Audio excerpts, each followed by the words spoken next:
Now moving on to item 9, the Water Services Bill draft submission. Now this has been the subject of a couple of briefings. There's been quite a bit of work done in the background in preparing this submission. And there may well be some matters raised today that require some further changes to be made, in which case delegating sign-off probably will be the way to go in that case. So, Diane, did you want to make some introductory remarks on this?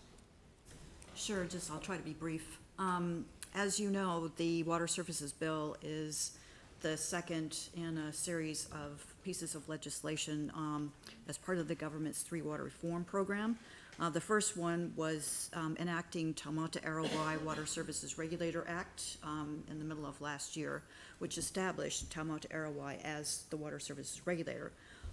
But a second bill was needed, which is this one, the Water Services Bill, which lays out the roles and responsibilities of Taumata Arawai, as well as roles and responsibilities of drinking water suppliers, and in addition to local authorities.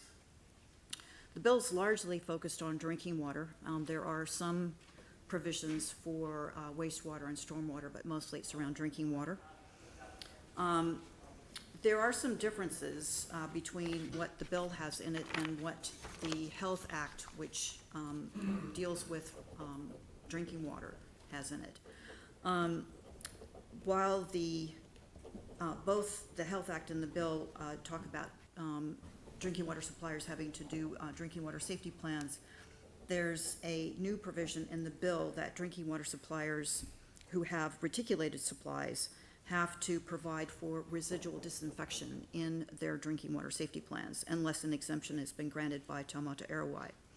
It's not clear from the way the bill is written whether those exemptions could be sought and granted for drinking water supplies like ours that don't already have residual disinfection.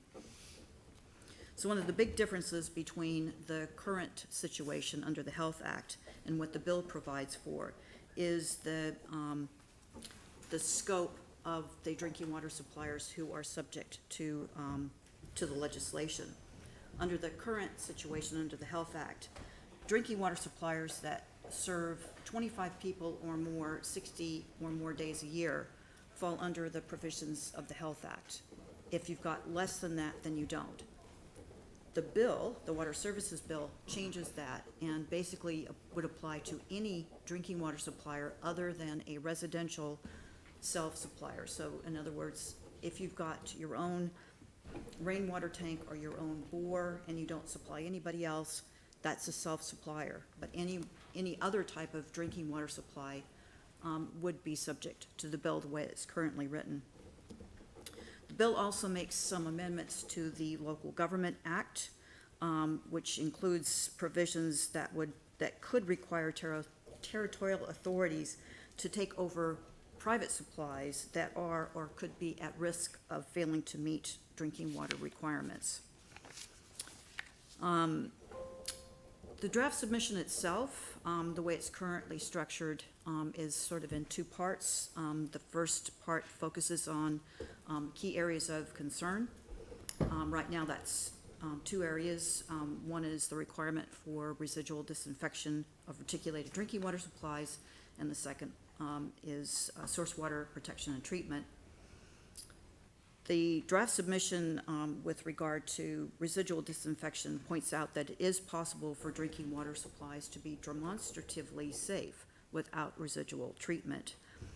And the submission also raises concerns about the uncertainty over how exemptions to residual treatment will be granted and the process of seeking redress if a drinking water supplier wishes to challenge the decision of the regulator. As right now, the regulator, the way the bill is written, the regulator can grant or not an exemption to residual disinfection on grounds that it pleases. So they're not specified.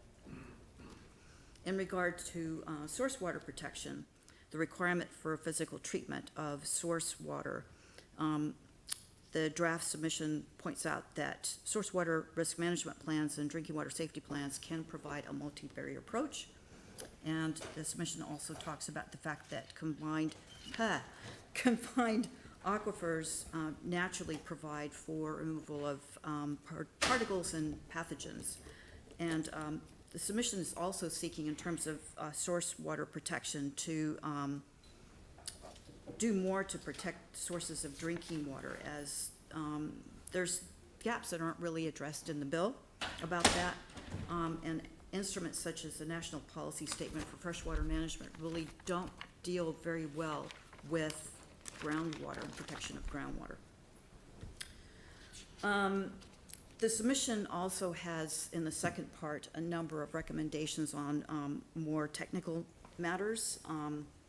One of them has to do with the amendment to the Local Government Act, having to do with territorial authorities having to take over failing private drinking water suppliers. And I think I'll stop there and open it up for questions. Thank you. So are there any questions on this, Leanne? I'm happy to move it.